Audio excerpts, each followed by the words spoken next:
Dans les Hauts-de-France, en 2022, 1 million de résidences principales affichaient un diagnostic de performance énergétique DPE classé E, F ou G, soit 42% des résidences principales de la région. Et il s'agit d'ailleurs de la troisième part la plus élevée de France de province.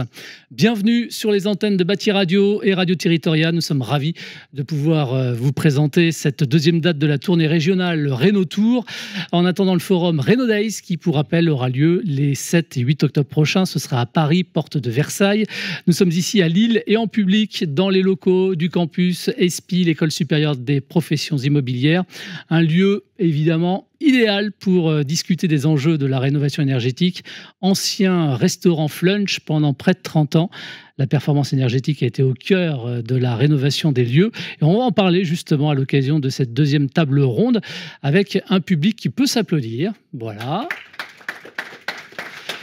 Et que l'on sollicitera évidemment encore une fois à l'issue de cette table ronde, puisqu'ils pourront vous poser directement, messieurs, des questions. Je présente donc nos 4 invités. Jérémy Giacomini, bonjour. Bonjour. Président de CareData, ambassadeur de la French PropTech, bienvenue. Louis Fayolle, responsable commercial marketing de l'Institut Négawatt, bonjour. Bonjour.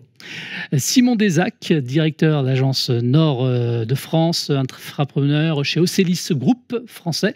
Et c'est vous qui avez aménagé les locaux, vous allez nous en parler dans un instant. Et puis à vos côtés, bonjour. Laurent Mathieu, bonjour. Bonjour Jean-Baptiste. Directeur général de Point P Nord. Bienvenue à tous les 4. Simon Desac, je disais donc directeur d'agence Nord de France chez Océlis, spécialisé dans la rénovation, l'aménagement d'espaces professionnels depuis 1999. C'est bien ça. J'ai bien révisé. Et c'est votre entreprise qui a été sollicitée pour transformer le bâtiment d'avant. Donc, on parlait de Flunch en un lieu d'accueil pour étudiants. Ça a été quoi les principaux, j'ai envie de vous poser cette première question, mais les principaux défis et choix stratégiques pour adapter cet ancien restaurant en un espace d'enseignement, justement, pouvant accueillir des étudiants tous les jours de l'année? Alors tout d'abord, ça a été bien sûr une phase de conception, ça démarre comme ça, un projet, une rencontre, une conception, répondre à un cahier des charges pour pouvoir créer l'école. Des espaces qui étaient donc occupés par un restaurant qu'il fallait transformer, des espaces qui n'étaient pas munis de lumière du jour. Donc, comme la salle où nous nous trouvons, il a fallu adapter le cahier des charges à ça. On a conservé aussi des éléments comme les escaliers, par exemple, et on a dû adapter les lieux, adapter l'architecture au lieu. Et également, on l'a dit aussi, on va le développer, isoler et chauffer et éclairer différemment l'espace. Voilà, ça a été 4 mois de chantier après un curage de 2 mois. Finalement, c'est un temps de chantier assez court. C'est un temps de chantier assez court. On est une entreprise contractant générale, donc on arrive à maîtriser aussi bien la conception que la réalisation. Donc c'est notre force de pouvoir proposer en temps record des aménagements complets, de l'architecture jusqu'à la pose de la dernière chaise, j'allais dire. Effectivement, un temps assez restreint qui nous a permis pendant ce temps-là de couvrir le temps d'instruction du dossier auprès des autorités administratives. Quelles solutions durables donc, ont été mises en œuvre pour améliorer l'efficacité énergétique du bâtiment ? Alors, je vais prendre l'exemple de la salle où nous nous trouvons. Le plafond est en fait une toiture, donc on a isolé par l'intérieur ce plafond. On a isolé les parois murales aussi qui sont façades. Et on a donc éclairé, bien sûr, en éclairage basse consommation, tous les locaux. Et bien sûr, ventilation double flux avec récupération de calories. Et également pompe à chaleur pour capter les calories et les retranscrire à l'intérieur. Donc, ce qui est un mode de chauffage qui permet de réduire la consommation de CO2. Donc, système de chauffage adapté, de rafraîchissement aussi en même temps. Oui, rafraîchissement également. Ça fait les deux en même temps. Voilà. Les optimisations aussi, optimisations architecturales ont été nécessaires aussi pour répondre au cahier des charges, notamment concernant les espaces sans fenêtres. Et comment ces choix aussi ont-ils influencé finalement la performance énergétique finale du bâtiment ? Alors l'idée, bien sûr, ça a été d'isoler les façades, hein, on l'a dit, de travailler avec le bâti qu'on avait.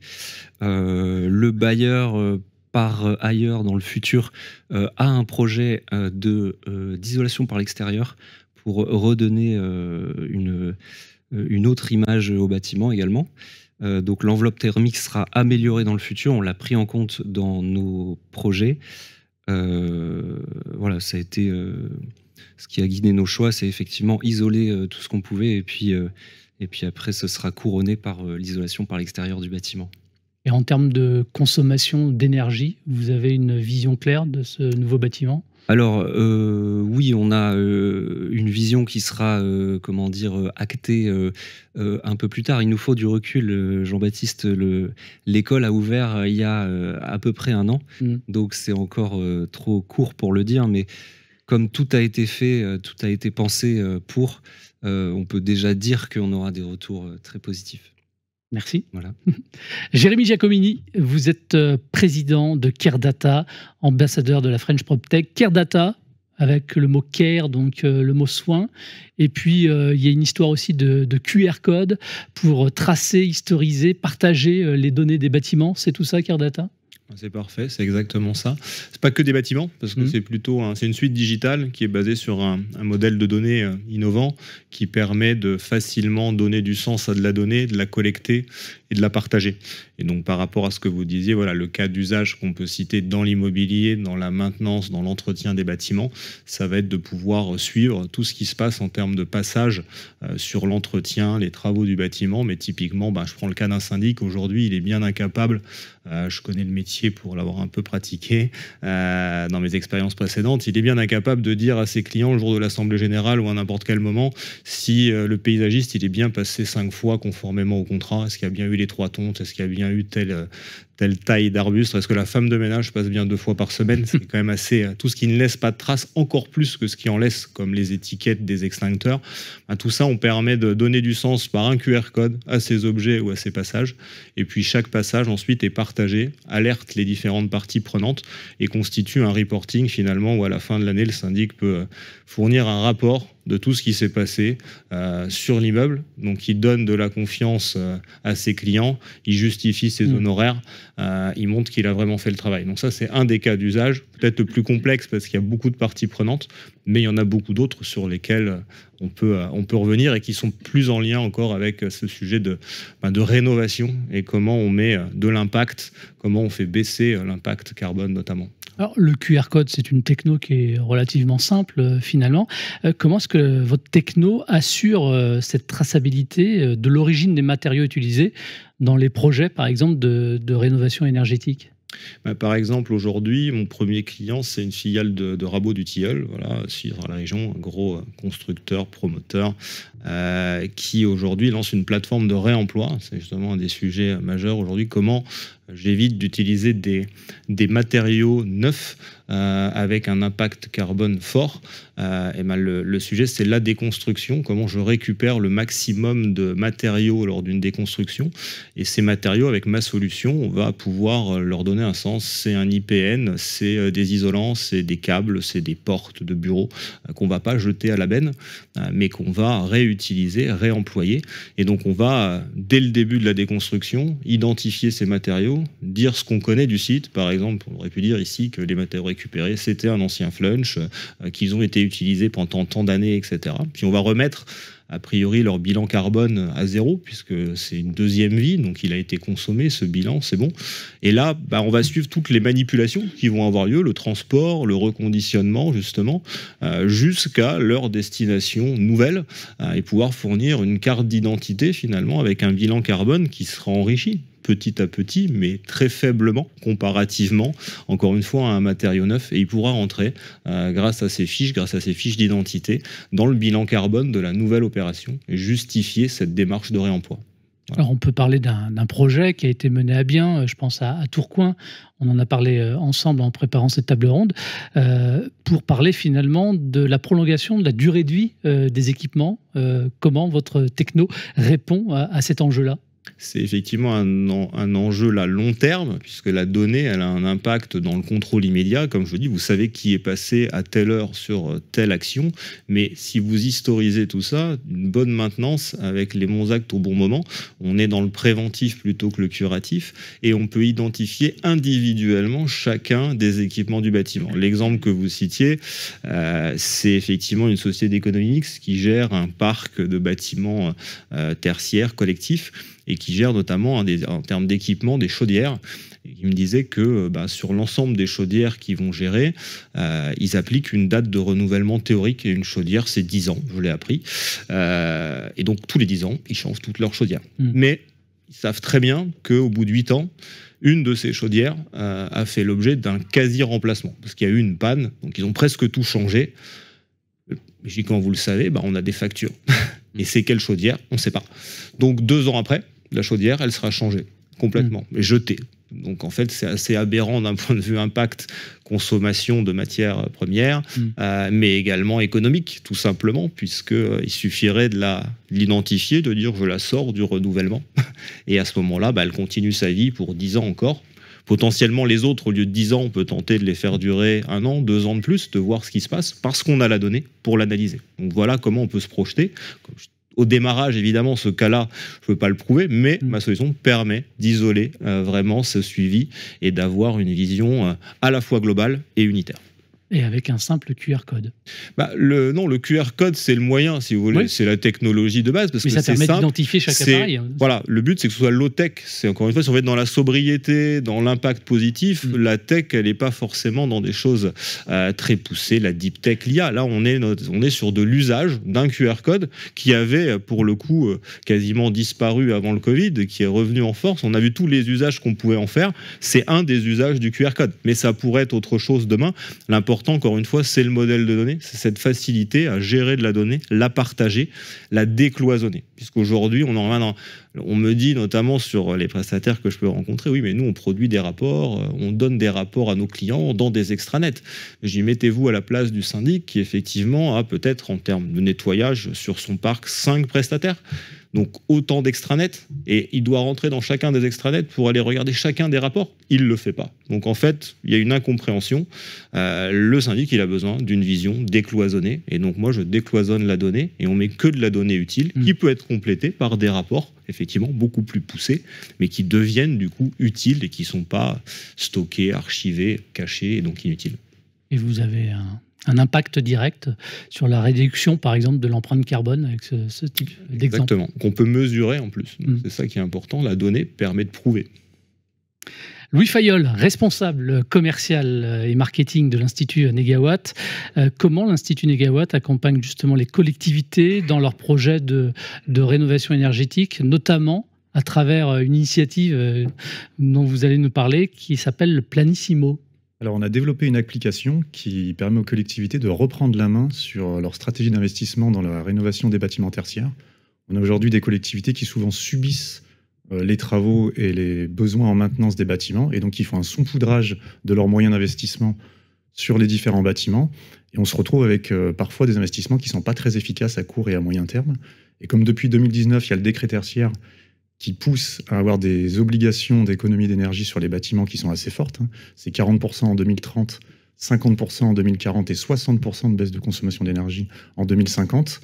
Ces stratégies actuelles de saupoudrage des grands propriétaires de bâtiments tertiaires ne sont plus suffisantes. Donc nous, on vient réinterroger ça, on leur redonne le pouvoir sur leur stratégie d'investissement en rentrant toute leur typologie de bâtiments dans l'application, en rentrant tous les travaux qui ont déjà été faits et leurs coûts et toutes les maintenances déjà effectuées, et en leur montrant où est-ce que ça aboutit en termes d'économie d'énergie. On leur sort ensuite un scénario différent en leur disant, avec le même montant d'investissement, vous auriez pu atteindre une trajectoire différente et générer plus d'économie d'énergie. Et on leur sort un troisième scénario ensuite en leur disant, pour atteindre le décret tertiaire, il faut mettre tant d'investissements en place, il faut faire tant de rénovations, et il faut changer tant de systèmes de chauffage ou de ventilation. Et donc après, on déboule sur un plan d'action qu'on va dérouler avec le client pour passer de sa structure tendancielle actuelle à comment j'arrive à atteindre les objectifs du décret tertiaire. Et on voit que souvent, on n'a jamais rencontré de client qui était sur un tendanciel qui lui permette comme ça, par ce qu'il faisait d'atteindre le décret tertiaire. Par contre, on a la ville de Lille, avec qui on travaille depuis 2016, qui faisaient 2 rénovations complètes et performantes de bâtiments par an, sachant qu'ils en ont plus de 200 à rénover pour atteindre les objectifs du décret tertiaire en 2050. Là, ils sont passés à plus de 12 par an, et donc ils sont sur la trajectoire d'atteinte des objectifs de baisse de consommation d'énergie liés au décret tertiaire, sur une stratégie qui a été engagée en 2016, avec au début des équipes pour lesquelles c'était assez nouveau de se dire on va attendre pour faire des travaux, par exemple dans une école, ou changer un système de chauffage, parce que si on les fait cette année, eh ben, il faudra repasser sur la même école dans 5 ans pour faire des travaux d'isolation lourds, et donc on aura perturbé le fonctionnement 2 fois. Peut-être qu'il faut retarder les travaux, les faire une année plus tard et tout faire d'un coup. Comme ça, on a tout de suite un bâtiment performant. On n'est pas obligé de repasser 2 fois, et en plus, on a un système de chauffage qui est adapté à la nouvelle enveloppe du bâtiment. Finalement, vous êtes un outil d'aide à la décision. Exactement. C'est ça. Et à la priorisation des investissements. D'accord. Et puis à l'accélération, finalement, aussi, dans la prise de décision. Alors, des prises de décision plus rapides, justement, avec les données que vous collectez? Tout à fait, parce qu'on est capable de partir des données des clients, de celles qu'ils ont, et on est capable de simuler les bâtiments, et donc d'aller chercher les données que les clients n'auraient pas. Et donc ça leur permet de se passer, de faire des audits énergétiques sur tous les bâtiments. Nous, on a les bases de données avec les typologies de bâtiments par année de construction, mode de chauffage, etc. Et donc on est capable de simuler leur consommation d'énergie et les travaux dont ils vont avoir besoin. Donc ça permet à un client d'avoir tout de suite une vision globale, sans avoir besoin de lancer des audits chronophages qui sont longs et coûteux, et donc de rentrer dans la décision très rapidement, et d'apporter aux donneurs d'ordre, qu'ils soient élus ou actionnaires ou propriétaires privés, tout de suite une vision globale avec un plan à 5 ans, 10 ans, 20 ans, qui permettent vraiment de se projeter sur le long terme, et donc peut-être d'inverser les ordres de priorité qui avaient été fixés jusqu'à maintenant. Est-ce qu'on peut avoir des retours sur l'expérience? Par exemple, vous m'aviez parlé de Saint-Nazaire, mais on peut parler aussi de Lille. Oui, tout à fait. Donc sur l'île, la ville a plus de 200 bâtiments concernés par le décret tertiaire. En 2016, sur le mandat 2014-2020, il y avait 2 rénovations complètes et performantes qui étaient faites. Et donc c'était des services qui faisaient beaucoup de maintenance curative. Et depuis, ils sont montés en charge, avec une partie qui a quand même été externalisée parce que les services n'étaient pas en capacité de gérer 12 rénovations complètes et performantes par an. Mais donc ils sont sur la trajectoire de parvenir à atteindre les objectifs du décret tertiaire. Ceux de 2030, ils vont les atteindre, donc c'est quand même 40% de réduction de consommation d'énergie sur les bâtiments, et ils sont sur la trajectoire pour atteindre ceux de 2040 et 2050. Donc on a vraiment une collectivité qui a été volontariste, qui s'y est pris assez tôt, parce qu'ils ont démarré en 2016, et le décret tertiaire date de 2019, donc ils étaient assez précurseurs, ils ont pris de l'avance, et aujourd'hui c'est une des collectivités les plus exemplaires en France sur ce sujet. Donc ça c'est pour Lille, et puis en Loire-Atlantique, vous me parliez de Saint-Nazaire, c'est ça? Tout à fait, il y a Saint-Nazaire, il y a aussi Lyon en région Rhône-Alpes, qui eux s'y sont pris un petit peu plus tard, et donc qui sont dans cette phase où on a collecté toutes les données, mis à plat tout le parc, audité les services pour voir quelles étaient leurs pratiques et ce qu'ils étaient en capacité de faire. Et du coup, ils sont en train de monter en charge aussi en retardant certains travaux, en changeant la typologie des changements de chauffage qu'ils faisaient auparavant. Et ils montent petit à petit en régime sur le nombre de rénovations complètes et performantes qu'ils font par an. Et puis vous contribuez finalement aussi à être garant à lutter contre la vétusté des bâtiments. Ça, c'est un vrai plus aussi. Tout à fait, on a une approche sur la sobriété, alors qu'elle soit foncière dans l'utilisation des bâtiments, et donc on vient réinterroger est-ce qu'ils sont vraiment utilisés 100% de leur temps, et donc on peut changer aussi les consignes de chauffage quand il n'y a personne, mais aussi est-ce qu'ils sont vraiment, la surface du bâtiment est totalement utilisée, et donc est-ce qu'on peut faire des réallocations de surface? Est-ce qu'il y a des bâtiments qu'il faut céder, parce qu'au final ils sont tellement peu utilisés qu'on pourrait rebasculer des équipes dans d'autres? Et donc, on vient faire de la sobriété foncière et de la sobriété d'usage, en plus de la planification de travaux et de maintenance. Laurent Mathiot, je me tourne vers vous à présent, directeur général de Point P Nord. Vous allez nous parler d'une initiative, notamment lancée sur l'île, mais pas que. C'est l'avantage d'avoir des blocs de béton, mais sans ciment, qui sont développés notamment sur l'île, et parler de leur potentiel, évidemment, développé à grande échelle. Alors effectivement, on a des vrais défis dans le bâtiment. On a 3 axes sur lesquels on souhaite travailler. C'est 1, la décarbonation, 2, la circularité, notamment des matériaux, et 3, le confort d'été, confort d'hiver pour le particulier. Donc tout ce qui est effectivement performance thermique. Concernant le bloc, oui, on a particularité, Point P, qui est donc une marque de Saint-Gobain, était le premier distributeur de matériaux de construction, a aussi la particularité d'être aussi fabricant, avec un réseau d'usines à travers la France. On dispose de 18 usines de fabrication de blocs, et une se trouve à Don, sur la métropole lilloise, pour laquelle, là, on va essayer de réalisé. Donc c'est un projet qu'on souhaite, qui va être lancé là cette année, avec des premières productions qui vont sortir courant 2026, de réaliser le premier bloc sans ciment. Alors, je ne sais pas si vous le saviez, mais un mètre carré de parpaing, aujourd'hui, c'est 600 kg de CO2 qui sont émis. Donc là, on a une trajectoire qui est évidemment, d'ici 2026, de diminuer de 30%. Donc il y a une solution assez simple qui consiste à rectifier le bloc, donc faire des poses collées, donc moins de consommation de mortier. Et puis l'idée, c'est de commencer à venir sur des murs quasiment à zéro carbone. Et là, il y a des choix. Et le choix le plus, effectivement, peut-être le plus efficace, ça sera effectivement de pouvoir retirer le ciment. Donc on a un partenariat qu'on a développé avec une start-up canadienne qui a testé un procédé qui consiste à utiliser donc. Alors aujourd'hui, c'est du sable, puisque aujourd'hui, la fabrication de blocs doit se faire avec du sable. Demain, ça sera peut-être avec de la terre d'excavation, donc pour le sujet de la circularité. Du laitier d'acierie. Et donc l'idée, c'est de mélanger les deux. Alors évidemment, sur le plan de réaction chimique, ça ne fonctionne pas des masses si on les mélange que tous les deux. Et l'idée, c'est d'injecter du CO2 qui va créer une réaction, notamment chimique, sur les oxydes. Il y a pas mal d'oxydes de magnésium, et ce qui va permettre de vitrifier le bloc. Et donc, ce qui va nous permettre de se passer de ciment, et donc ça a une vraie vertu, et puis ça a aussi une capacité à piéger le carbone, puisqu'on a plein de sources de carbone qu'on peut utiliser. Alors, notamment chez Saint-Gobain, on a une très belle usine de fabrication de verre à Aniche, à proximité. Demain, on peut se connecter sur une usine qui émet du CO2 et piéger, et donc transformer ce CO2 pour permettre de créer du liant. Donc ça, c'est une innovation qu'on souhaite porter, effectivement, et dont la première se fera. On a le premier pilote industriel qu'on lance sur l'île. Et comment est-ce que vous avez arrivé à mesurer finalement la qualité d'un tel produit, surtout dans le temps? Alors là, c'est tout le défi. Oui. On a déjà réalisé la production de 8000 blocs déjà l'année dernière. Donc on a utilisé nos propres agrégats. On a déjà testé la technologie. Et là, l'idée, c'est de passer sur un pilote industriel. D'abord, le premier sujet, ça va être de faire valider l'ACV. Donc l'ACV, c'est étudier le cycle de vie du produit. Et ça, c'est quelque chose d'extrêmement normé. Donc on va analyser déjà le cycle de vie d'abord. Est-ce que ça génère pas d'autres sources de carbone? Parce qu'il faut toujours se poser un peu cette question. La substitution ou faire du négatif. Et puis surtout la durée de vie du produit.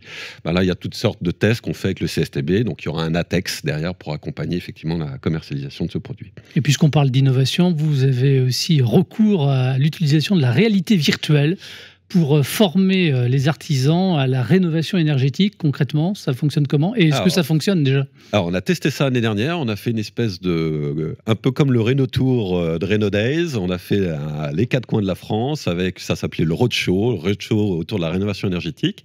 Et donc, on allait voir nos clients à la fois sur leur chantier, mais on les a reçus aussi dans nos agences. Et donc, c'était d'accompagner l'artisan pour le mettre en situation, donc sur un chantier, en réalité virtuelle.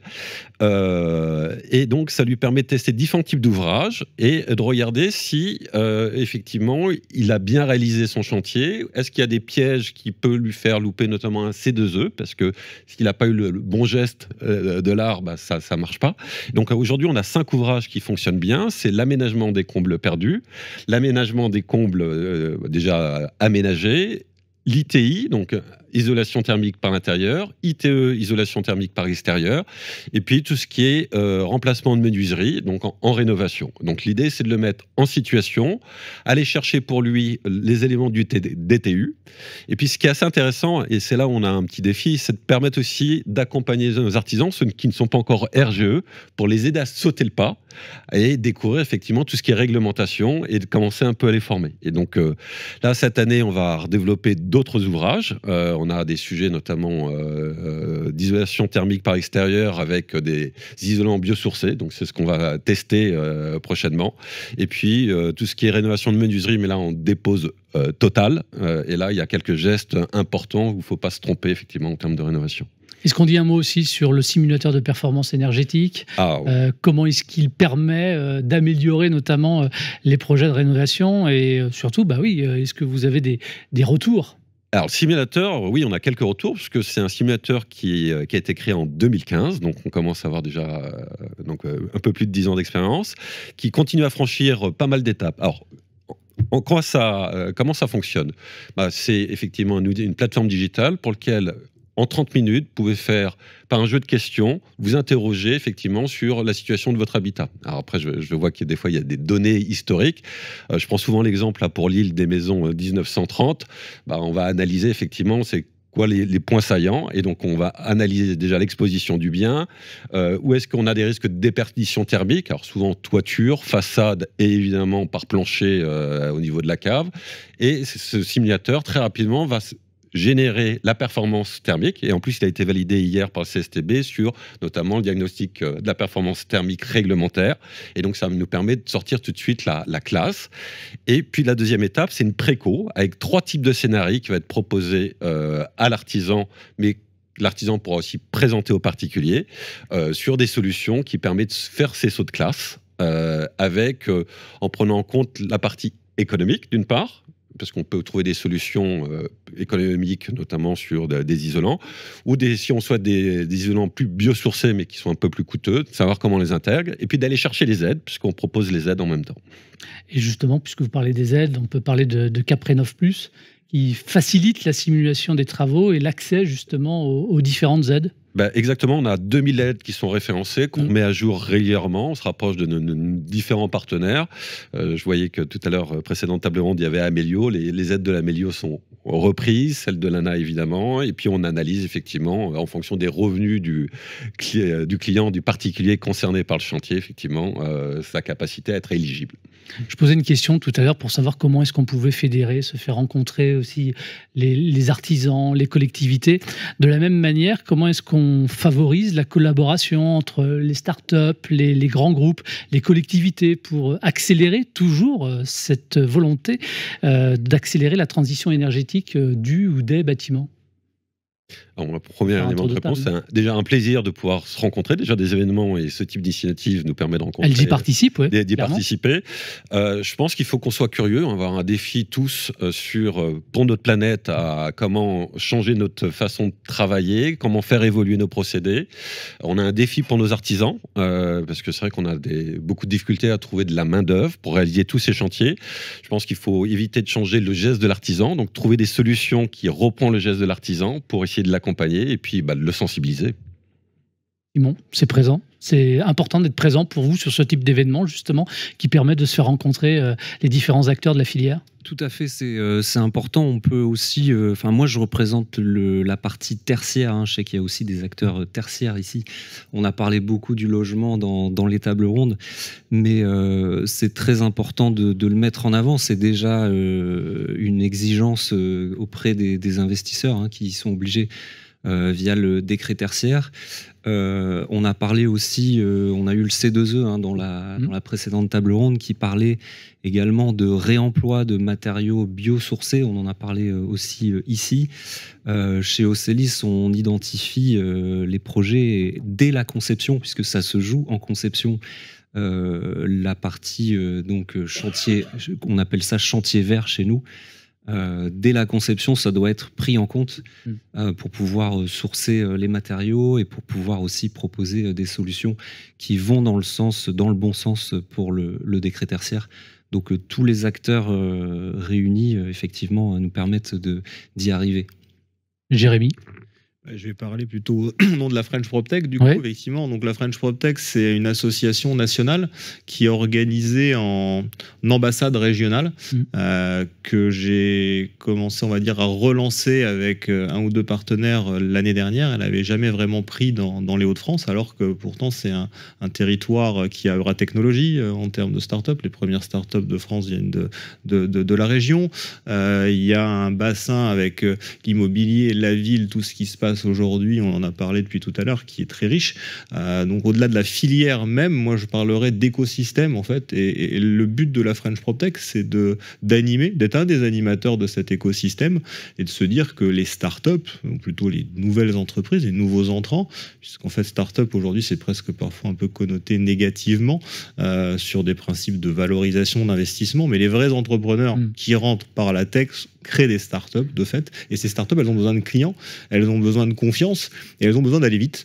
Donc le mouvement de la French PropTech qui permet effectivement d'essayer de valoriser ces nouveaux entrants, de les mettre en relation avec leur écosystème et de créer cette confiance et de faire passer certains messages comme le fait effectivement d'aller vite. Parce que ce que je constate surtout pour avoir beaucoup travaillé précédemment, notamment dans des grands groupes, c'est que parfois on a l'impression d'aller vite dans son contexte, mais quand on lance son propre projet, on se dit qu'on n'allait pas si vite que ça, et que si on va à la même vitesse, de toute façon, on n'en a pas pour longtemps.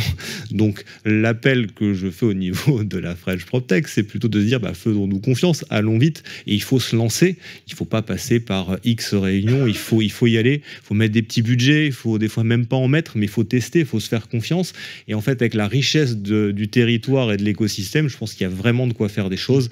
Donc j'ai Quentin qui est mon autre ambassadeur, en fait on est deux aujourd'hui à animer ce réseau, il y a des initiatives très intéressantes comme Lucas, que je vois au fond là-bas par exemple, qui lance un startup studio, et donc qui permettra, qui s'appelle Impact Founder justement, donc qui permettra d'avoir des projets à impact autour de l'immobilier, de la construction. Donc il y a plein d'initiatives, il suffit de les valoriser, il suffit de se rencontrer. C'est une initiative aujourd'hui, il y en a plein d'autres, donc j'espère qu'effectivement on va faire que grossir cet écosystème et cette communauté. Louis, c'est important de se fédérer finalement. Oui, et je trouve que l'État l'a plutôt bien fait sur les aides à destination des particuliers pour la rénovation des maisons individuelles. Et par contre, c'est assez absent côté bâtiment tertiaire, c'est-à-dire qu'on se retrouve souvent avec des grands propriétaires de parcs de bâtiments tertiaires qui sont perdus entre les différentes aides et qui sont du coup incapables de se projeter dans ce qu'ils pourraient obtenir comme aide et donc lancer des travaux derrière. Et pareil sur la filière, ce qui a été fait sur la partie finance pour les particuliers pourrait être fait sur la partie entreprise privée et accompagnateur pour qu'on ait vraiment un schéma directeur de bout en bout et que les gens puissent avoir une vision globale de tous les acteurs qui peuvent mobiliser aux différentes étapes de leur projet, qu'ils soient une maison individuelle, de bâtiment tertiaire, à une échelle locale ou à une échelle plus régionale. Merci à tous les quatre d'avoir répondu à mes questions. Ne bougez pas parce que justement, il va peut-être y en avoir en plus des questions qui proviennent directement du public. Olivier, avec son micro, va déambuler vers vous. N'hésitez pas, ne soyez pas timides. Ils sont là, prêts à répondre à vos questions. Il y en a une derrière là-bas. Merci beaucoup Lucas, Impact Founders. Donc merci Jérémy. Je n'ai que à soutenir cette démarche. Je n'ai pas vraiment une question, mais allez voir les startups autour de la French PropTech. N'ayez pas peur des startups, que vous soyez artisan ou CAC 40, puisqu'on peut avancer beaucoup plus vite. Et nous, on voit que ça. Sujet rénovation et transition environnementale et sujet innovation, on est au cœur de ça. Avec les startup studios, on va vraiment chercher les problèmes sur le terrain. Pour ensuite les transformer en start-up. Nous, on s'est donné pour enjeu créer 20 start-up qui aident à accélérer la rénovation énergétique et pas que comme sujet, en tout cas tous les sujets durables. Et ce que je voulais juste envoyer comme message, c'est n'ayez pas peur à partager avec les acteurs d'innovation vos problématiques, parce que nous, on est beaucoup plus flexible, on peut aller beaucoup plus vite, on n'a pas les barrières administratives et autres qui nous permettent de tester très très rapidement. Voilà. Nous, on évite les slides de consulting et on va directement tester des sujets. Donc voilà, soutien à French PropTech, allez-y. Merci, monsieur. C'était pas préparé, vous êtes sûr? Ça sentait pourtant le... Je savais pas qu'il était là. Merci pour votre intervention. Une autre réaction ou question qui s'adresserait... Oui, monsieur. Merci, déjà merci à tous pour finalement vos présentations. Peut-être une première question pour lui. Donc derrière, effectivement, vous avez parlé de votre accompagnement avec la ville de Lille. Donc là, on est sur un portefeuille qui est assez conséquent, on parle de 200 bâtiments. Alors si on est plutôt sur un portefeuille qui est beaucoup plus petit, je veux dire 5, 10, 20 portefeuilles, est-ce qu'il y a également la solution mégawatt qui peut intervenir, ou qui peut être utilisée? Alors, je vous laisserai donc répondre. Une autre question, mais cette fois-ci pour Jérémy, je crois, Cœur Data. Donc, je pense qu'effectivement, c'est une super belle initiative, donc ça c'est vraiment encouragé. Alors, il y a peut-être un point qui, moi, m'a manqué, alors peut-être que c'était pas le lieu, c'est par rapport à tout ce qui est IA. Ici, on est à l'ESPI, donc c'est l'immobilier de demain, je crois, si je me trompe pas, Florent.